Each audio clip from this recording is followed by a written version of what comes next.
grew quite quickly. It was probably the biggest city fairly quickly.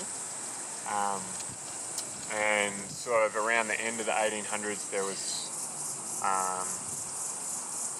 when they were starting to talk about getting independence from Britain. And they had this big argument between Sydney and Melbourne about where the capital would be. Right. And in the end, they literally couldn't decide, and they said, well, we'll make it halfway between them. So they sent out all these surveying parties and everything like that, and